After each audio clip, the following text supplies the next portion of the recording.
Oui, effectivement, je suis tombé sous la lettre.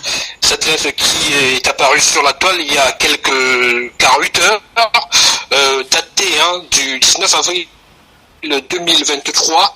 Donc, le ministère des Sports qui s'adresse à son interlocuteur, le président du club italien l'Inter de Milan, et une phrase ou alors un fragment qui retient particulièrement mon attention.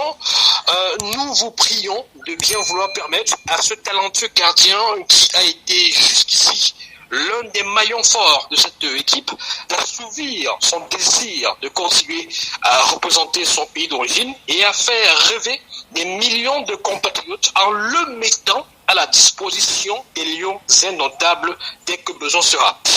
Alors, ça pose quand même quelques interrogations, ça pose quand même quelques pistes de réflexion. Ouais. Parce qu'en fait, on se rappelle un tout petit peu, si on veut revenir sur la chronologie des faits, on se rappelle très bien que ce n'est pas l'Inter de Milan qui a interdit à André Onana de venir, ouais. Effectivement, d'être à la disposition de l'équipe nationale des Lions indomptables du Cameroun.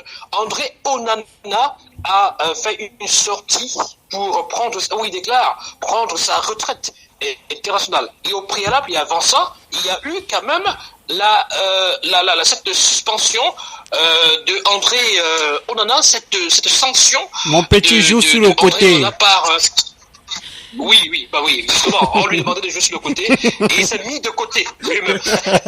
On lui demandait de jouer sur le côté et il a préféré se mettre de côté. Donc, avant la décision d'André Onana d'aller en retraite, de prendre sa retraite internationale, donc c'est-à-dire dans le milieu du football, quand on parle de retraite internationale, ça veut dire qu'on se met à l'écart de sa sélection, on continue à jouer en club. Donc, il a décidé de ne pas arrêter le football, mais d'arrêter avec la sélection nationale.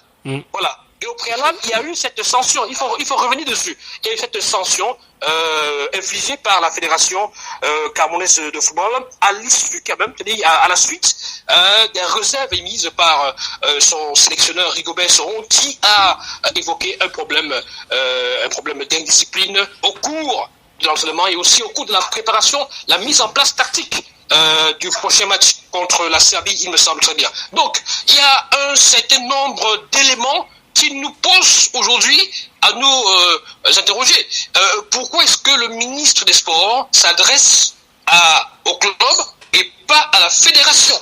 Parce que on sait que la démarche logique, c'est-à-dire que le cours logique des choses aurait été que la fédération, par exemple, lève la suspension de André Onana, ce qui permet justement à André Onana de redevenir, c'est-à-dire que les portes lui soient véritablement ouvertes, comme Rigaud l'a déclaré il y a quelques jours, il y a quelques semaines, lors de la conférence de presse, avant le match que nous avons perdu,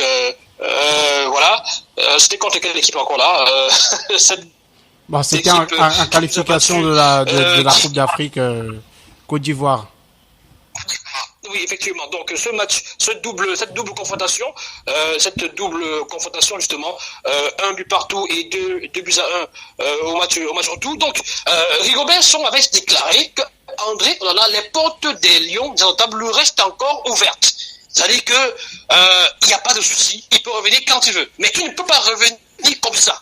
C'est-à-dire qu'il ne peut pas revenir comme le tête. On nous annonce qu'il y a eu des tractations quand même et des auditions d'André Onana dans les coulisses, c'est-à-dire qu'il a été reçu après après cette en demi-finale. Après cet échec, parce que c'est le terme qui correspondait un tout petit peu à notre participation à la Coupe du Monde.